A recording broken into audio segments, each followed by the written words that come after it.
ભાવનગર શહેરમાં મહાનગરપાલિકા દબાણ હટાવવા કામગીરી માટે કાછિયાવાડમાં શાક માર્કેટ વિસ્તારમાં ગઈ હતી ત્યારે થયેલા દબાણ હટાવવા જતા શાકભાજી વેચનારા અને અન્ય લોકો અને મહિલાઓ સહિતના ટોળેટોળા એકઠા થઈ ગયા હતા। વિવાદ થયો હતો અને દબાણ હટાવ વાહન સહિતને ઘેરાવવામાં આવેલ। કાહિયાવાડ પાસે દબાણ હટાવ સેલના અધિકારી અને ટીમ સાથે ઘર્ષણ થયા બાદ પથ્થરમારો પણ થયો હતો જેમાં એક કર્મચારીને ઈજા પહોંચી હતી। આ મામલો ગરમાયો હતો। આ પરિસ્થિતિમાં પણ એસ્ટેટ વિભાગે લારીઓના દબાણો જપ્ત કર્યા હતા। ત્યારબાદ સાંજના સમયે મહાનગરપાલિકાના દબાણ હટાવ સેલના ઇન્સ્પેક્ટર દ્વારા ફરિયાદ નોંધાવી છે। નિલમબાગ પોલીસ સ્ટેશનમાં પ્રાથમિક અરજી સ્થાનિક અને હાજર મહિલાઓ દ્વારા પથરાવ કરતા મનપાના વાહનચાલકને ઈજા થઈ હતી। અરજી બાદ પોલીસ આગળની કાર્યવાહી કરનાર છે। મહાનગરપાલિકાએ કાછિયાવાડ શાક માર્કેટમાં અસ્થાયી દબાણો હટાવીને 21 લારી, 2 કાઉન્ટર, 6 કેરેટ, 4 પ્લાસ્ટિક તગારા જપ્ત કર્યા હતા। જ્યારે આંબાચોક, શેલારશામાંથી અસ્થાયી દબાણો હટાવીને 4 લારી, 1 લોખંડનું કાઉન્ટર, 2 સ્ટેન્ડ, 2 લોખંડના સ્ટૂલ અને 1 ટેબલ જપ્ત કર્યું હતું।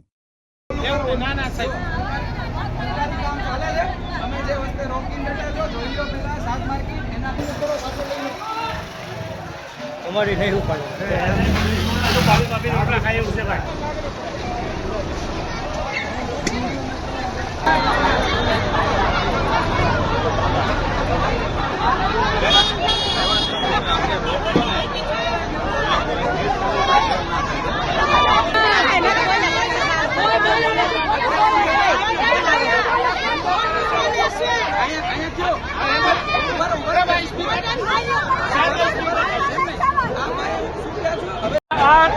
સરકારી એવું ધંધો ન કરો, લૂંટફાટ કરો, નાના વેપારીઓ આ ધંધો નહીં।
કઈ મીડિયા પર તમે જોયા છો એમાં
છે મુસ્લિમ એરિયા અને એ લોકોનો થોડોક ત્રાસ તો અહીંયા છે।